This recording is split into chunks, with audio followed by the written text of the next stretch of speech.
Bledsoe was arrested. Patrick Montgomery was in court. Jonathan Manapa will stay in federal custody.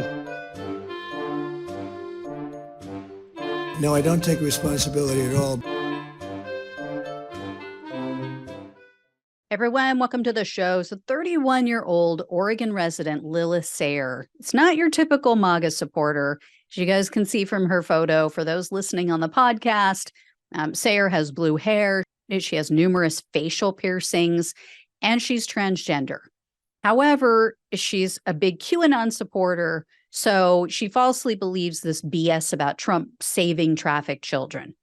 So she was a regular at pro-Trump rallies in Portland, and on January 6th, Saer was seen on the Capitol grounds within the restricted area.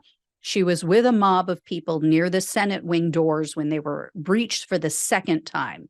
Now, I've shared this information with you guys before, but if you haven't seen it, this was the location of the very first breach of the Capitol. This is where Proud Boys member Dominic Pizzola allegedly, although we have it on video, smashed in a window.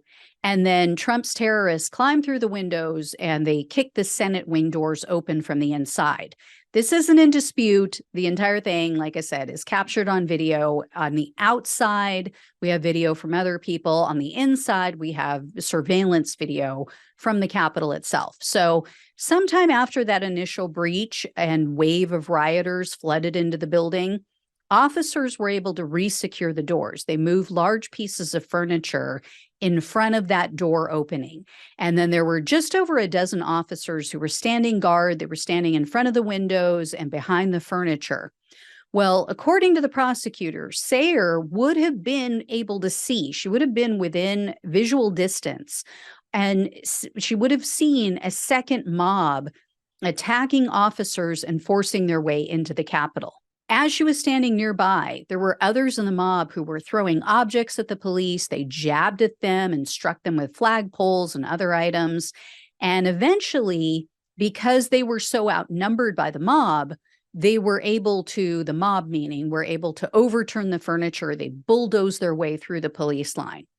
In addition to witnessing all of this and knowing that she was part of a violent siege and mob, Saer would have heard the Capitol alarms blaring, because there was someone standing near her and they were heard on video at this time saying, "What's that ringing sound?"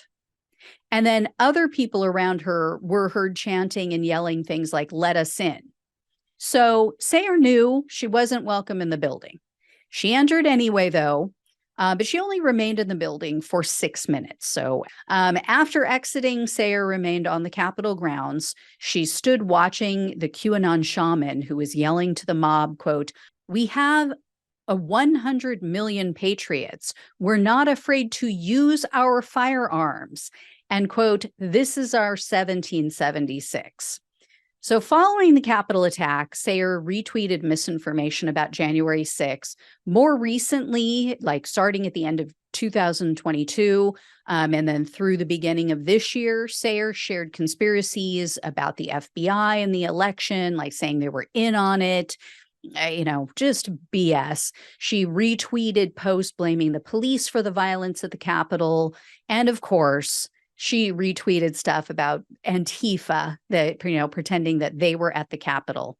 And then just recently in March, she retweeted the bullshit propaganda video that Sucker Carlson used to trick his audience again. So Saer was arrested on July 7th of 2022, and she was charged with entering a restricted building or grounds, 2 counts of disorderly conduct, and parading or demonstrating in a Capitol. In January of 2023, Saer pleaded guilty to the parading charge, so she was looking at up to 6 months in jail, 5 years of probation, and $5,000 in fines.